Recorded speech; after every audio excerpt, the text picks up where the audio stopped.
এই গরম কি গরম, ঘরে থাকে না যে মন, শুধু শান্তি আহা শান্তি, ঠান্ডা জলে জীবন।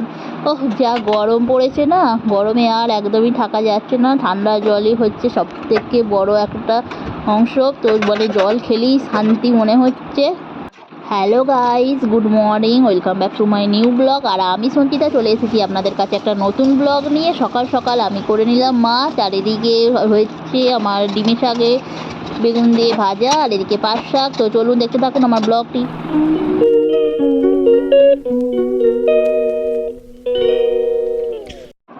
তো বন্ধুরা, সকাল সকাল আমি উঠে পড়েছি, আর উঠে সমস্ত ঘর ফর ঝাড় দিয়ে মোছামুছি শুরু করে দিয়েছি। আর এই দেখুন আমাদের ওখানের ওয়েদারটা পুরো একদম সকাল সকাল বেশ সুন্দর ওয়েদার। আর আমি চলে এসেছি সকালবেলায় রান্নাঘরে। তো এখানে ভাত হচ্ছে, ভাত বসিয়ে দিয়েছি, আর এখানে সবজিগুলো কাটবো বলে বের করা হয়ে গেছে। তো আজকে একটু ঝোল হবে, তো তার জন্য আমি একটু সবজি কাটছিলাম। আর এখানে ছোটো ছোটো করে বেগুন কাটছিলাম, কারণ কালকের দিন ডিমের শাকটা কেটে রেখেছিলাম, আর ওটা দিয়ে হবে বেগুন দিয়ে ডিমের শাক। তো ঠাকুমাও কিছুটা সবজি কাটছিল, আর আমি একটু গুছিয়ে নিচ্ছিলাম এদিকে ডিমের শাকগুলোই। দেখুন ডিমের শাক, তো ঝোলের জন্য ঠাকুমা সমস্ত সবজি কেটে ফেলেছে। আর এই দেখুন সমস্ত ডাঁটা ঝোলের জন্য ওখানে রয়েছে গাজর, ক্যাপসিকাম, বেগুন, পটল। তো এগুলো সব ঝোল হবে আজকে। আর ওখানে রয়েছে পাট শাক, তো ঠাকুমা পাট শাকও কিছুটা পাচ্ছিল, আর একটু সবজিগুলো কেটে দিল। আমি এদিক ওদিক সকালে তাড়াহুড়োর জন্য ঠাকুমা একটু হেল্প করে দেয়, তো আমিও সবজিগুলো কিছুটা কেটে দিলাম। আর ওদিকে আমি ভাতটা বসিয়ে এসেছি। তো যেহেতু সবজির পরিমাণটা বেশি, আর কাটতেও একটু দেরি হচ্ছে, আর ঠাকুমা ওদিকে পাট শাকগুলো বাছছে, কারণ হবে পাট শাক। আর আমি এদিকে ক্যাপসিকামগুলো কেটে নিচ্ছি। তো চলুন দেখতে থাকুন আমাদের সবজি কাটা।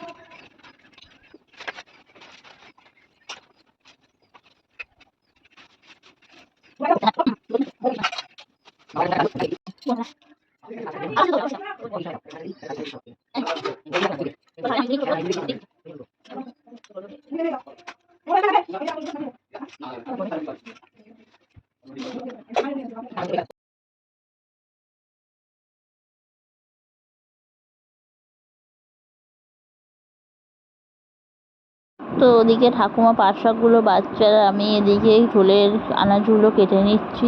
তো ঝোলের আনাজগুলো কেটে নেবার পরে সমস্ত কিছু করে আর আমি চলে যাব রান্নাঘরে।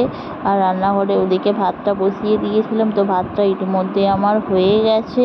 তো আমি এদিকে কাজকর্মগুলো সমস্ত কিছু সেরে নিই।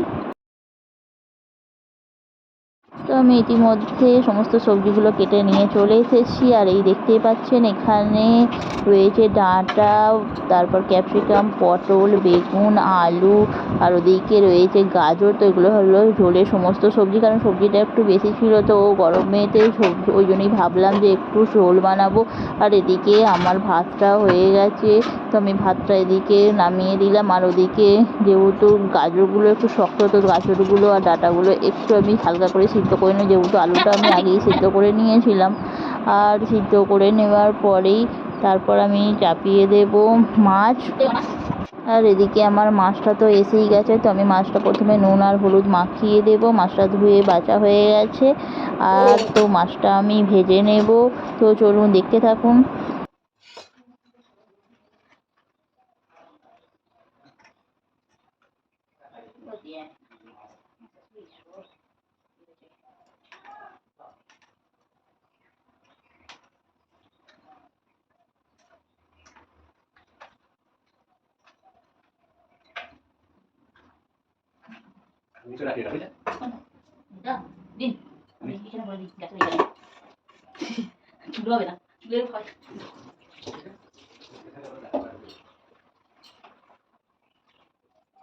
কি করছো?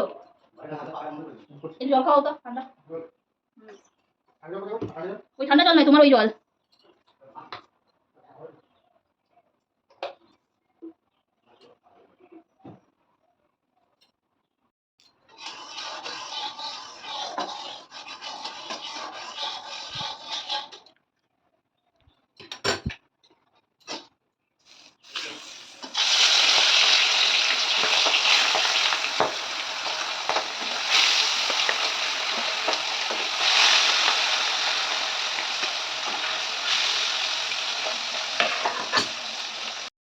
তো মাছগুলো আমি একে একে দিয়ে দিলাম আর এদিক ওদিক করে উল্টে পাল্টে নিলাম। মাছগুলো আমার মোটামুটি ভাজা হয়ে গেছে। তো এই মাছগুলো একটু করে তুলে নেব। আর প্রচণ্ড কদিন ধরে গরমটা আবার শুরু হয়েছে, আর এত গরম মানে পড়েছে, গরমে মানে একদমই ভালো লাগছে না।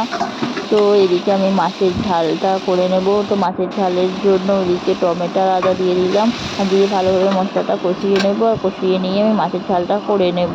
তো আমার এদিকে কথা বলতে বলতে মোটামুটি মাছের ঝালের জন্য আমি দিয়ে দিলাম, আর শেষে দিয়ে দিলাম একটু ধনেপাতা। তো ধনেপাতা দিলে বেশ টেস্টটাও ভালো হয় আর খেতেও বেশ ভালোই হয়। তো ওদিকে মাছের ঝালটা আমার মোটামুটি রেডি হয়ে গেছে।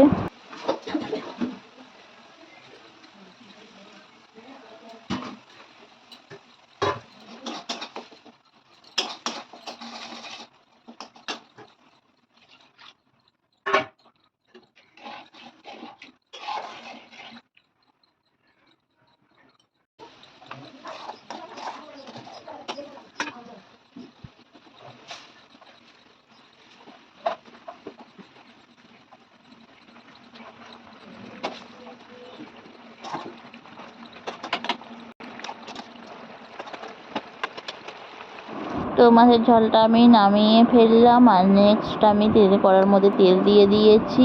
এবার সবজিগুলো একটু ভেজে নেব। তো পটলটা একটু ভেজে নেব ঝোলের জন্য, যেহেতু আলুটা আমার সিদ্ধই করাই আছে। তো পটলটা আমি একটু ভেজে নিলাম।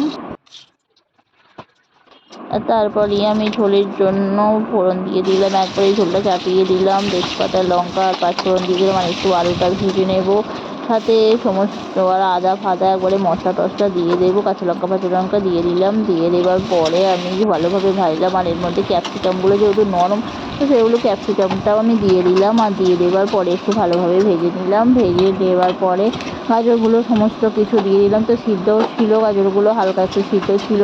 ওটাকে ভালোভাবে ভেজে নেব। ভেজে নেওয়ার পরে মশলাগুলো ভালোভাবে নুন আর হলুদ দিয়ে কষিয়ে নেবো। তো তারপর আমি জল ঢেলে দিলাম। তো ততক্ষণ আমার হতে থাকুক ঝোলটা।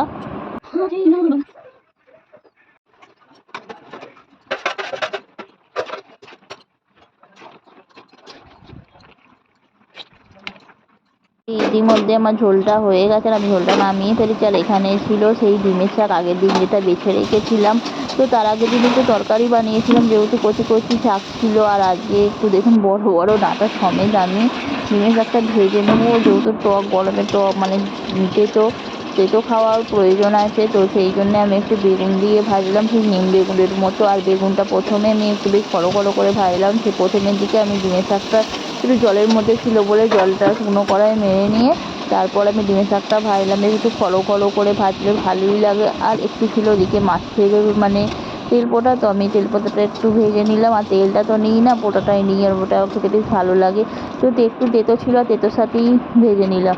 আর লাস্ট আমি বানিয়ে নেব পাট শাক। আর পাট শাকটা প্রথমে আমি একটু জল দিয়ে ভাপিয়ে নেব, নুন ফুন আর দেখুন এখানে আমটা তো সেদ্ধ করা হয়েই আছে। লাস্টে আমটা আমি সেদ্ধ করলাম, তো এটা হবে আম মাখা। তো পাট শাকটা আমি একটু ভালো করে জল দিয়ে ভাপিয়ে নেব, আর ভাপিয়ে নিয়ে পাট শাকটা আমি ভাজবো।